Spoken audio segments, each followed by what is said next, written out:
America के 47वें राष्ट्रपति के तौर पर शपथ ले ली है। राष्ट्रपति पद संभालते ही ट्रंप ने कई बड़े ऐलान कर दिए।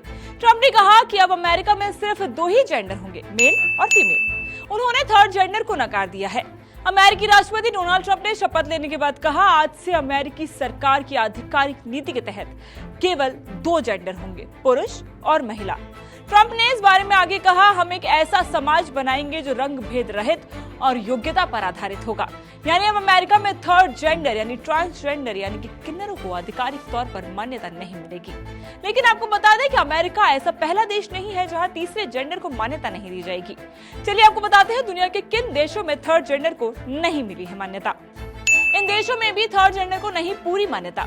अमेरिका में राष्ट्रपति बनते ही डोनाल्ड ट्रंप ने थर्ड जेंडर को नकार दिया। लेकिन अमेरिका ऐसा इकलौता पहला देश नहीं है जहां तीसरे जेंडर को कानूनी मान्यता नहीं दी गई है।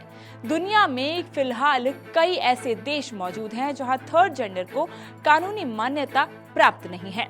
इनमें बात की जाए तो यूनाइटेड किंगडम यानी कि यूके, संयुक्त अरब अमीरात UAE, Turkey, Thailand, Taiwan, Switzerland, Sweden, Afghanistan, Ireland, Iran, Indonesia, Italy, Japan, Jordan, Kuwait, Lebanon और मलेशिया समेत कई और देश भी शामिल हैं। साल 2023 में रशिया ने भी लिंग परिवर्तन पर रोक लगाते हुए कानून पास किया था।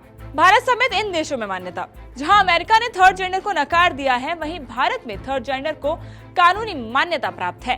साल 2014 में सुप्रीम कोर्ट ने थर्ड जेंडर को कानूनी मान्यता दी थी। इसके अलावा साल 2018 में जर्मनी ने भी थर्ड जेंडर को कानूनी मान्यता दी। अर्जेंटीना में भी थर्ड जेंडर को कानूनी मान्यता प्राप्त है।